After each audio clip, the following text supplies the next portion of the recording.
It's been years since Emma had allowed someone into her life.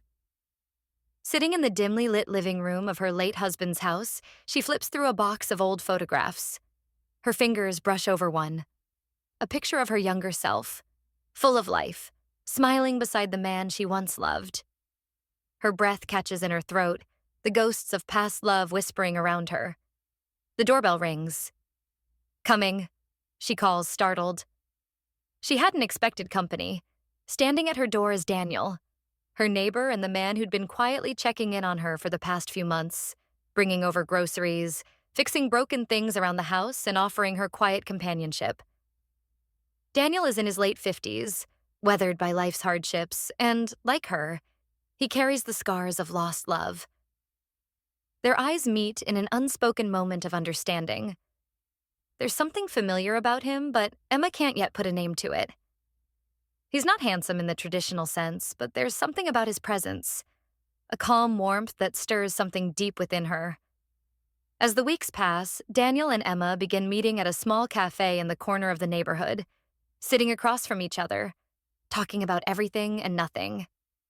He talks about his children, now grown and distant, and she shares memories of the love she once had.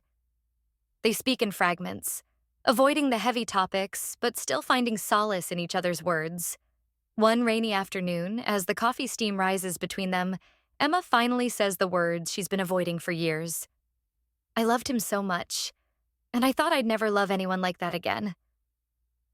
Daniel looks down at his coffee, his voice barely above a whisper. "I feel the same. My wife. She passed years ago. I didn't think I'd survive it.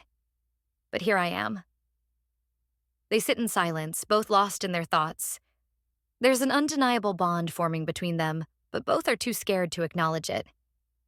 The scars of the past are too fresh, too sharp.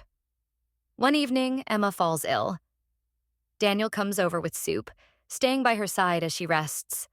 The silence is no longer uncomfortable. There's a tenderness in his presence, and it feels as though they're both finally breathing in the same rhythm. As he tucks a strand of hair behind her ear, their fingers brush. Emma's heart skips a beat. She pulls away slightly, unsure of what this moment means.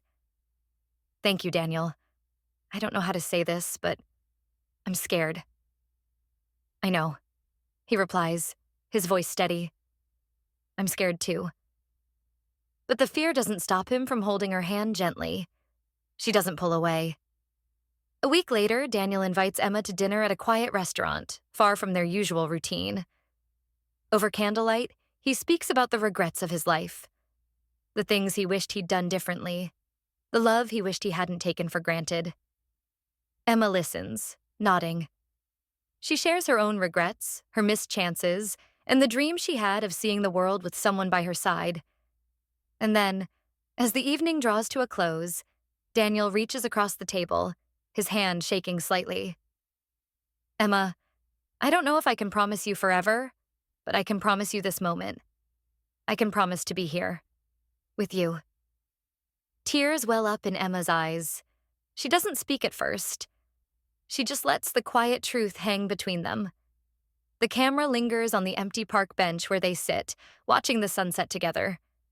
There are no dramatic declarations, no promises of forever, but in their silence, there's an understanding. Their love may not be the fiery passion of youth, but it is the quiet warmth that only time and experience can bring. As they sit together, a soft breeze sweeps over them. They don't need words. They have everything they need in this simple, shared moment.